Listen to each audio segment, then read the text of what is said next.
ગુજરાતનો આવાજ।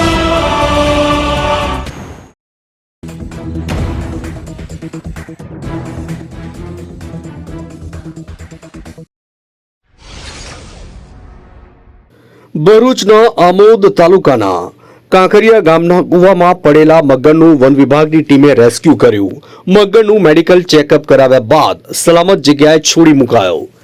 ભરૂચના આમોદ તાલુકાના કાંકરિયા ગામના કૂવામાં મગર હોવાની આમોદ વન વિભાગને જાણ કરવામાં આવતા આમોદ વન વિભાગની ટીમ તથા જીવદયા કાર્યકરોએ સાથે મળી કૂવામાં પડેલા મગરનું રેસ્ક્યુ કરી બહાર કાઢ્યો હતો।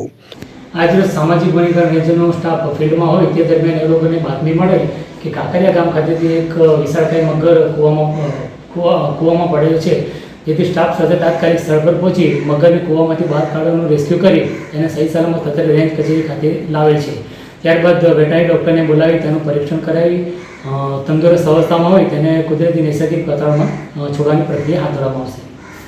મળતી માહિતી અનુસાર આમોદ તાલુકાના કાંકરિયા ગામના કૂવામાં એક મગર પડ્યો હોવાની Amod range forest officer Ramesh ચૌહાણને જાણ થઈ, જેથી રેન્જ ફોરેસ્ટ ઓફિસર રમેશ ચૌહાણે તાત્કાલિક કાંકરિયા ગામે પહોંચી ફોરેસ્ટર જશુભાઈજી પરમાર, બીટગાર્ડ અનિલ પઢિયાર, વિપિન પરમાર તેમજ જીવદયા કાર્યકર અનિલ ચાવડા અને અંકિત પરમારને સાથે રાખી ભારે જહેમત બાદ મગરને કૂવામાંથી બહાર કાઢી રેસ્ક્યુ કર્યો।